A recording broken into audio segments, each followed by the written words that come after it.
Hi everyone, welcome to Ramya saris. ఈ వీడియోలో మీరు చూస్తున్నారు కదండి, 3 పీస్ సెట్ డ్రెస్సెస్ అండి. All sizes available, different colours ఉన్నాయి.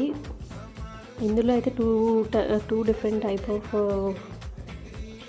డ్రెస్సెస్ అయితే పెట్టాను. 2 కలర్స్ ఉంటాయి, పింక్ అండ్ గ్రీన్ కలర్. ఇంకా అప్కమింగ్ వీడియోస్లో ఇంకా డ్రెస్సెస్ కూడా అప్డేట్ చేస్తూ ఉంటాను. సో ఛానల్ని సబ్స్క్రైబ్ చేసుకుని పక్కనే ఉన్న బెల్ ఐకాన్ని క్లిక్ చేయండి. దానివల్ల నోటిఫికేషన్స్ అనేవి రెగ్యులర్గా వస్తూ ఉంటాయి. And me friends and families share చేయండి. ఇందులో అయితే ఆల్ సైజెస్ అవైలబుల్. నెక్ దగ్గర అయితే మటుకి ఎంబ్రాయిడరీ వర్క్ ఉంటుంది, రేయన్ క్లాత్ ఉంటుందండి. దుపట్టా వచ్చేసి జార్జెట్ దుపట్టా ఉంటుంది. సో వీడియోని స్కిప్ చేయకుండా ఎండ్ వరకు చూడండి, ఓపెన్ చేసి క్లియర్గా ఉంటుంది. మీకు నచ్చితే స్క్రీన్ షాట్ చేసి వాట్సాప్ చేయండి. Thanks for watching.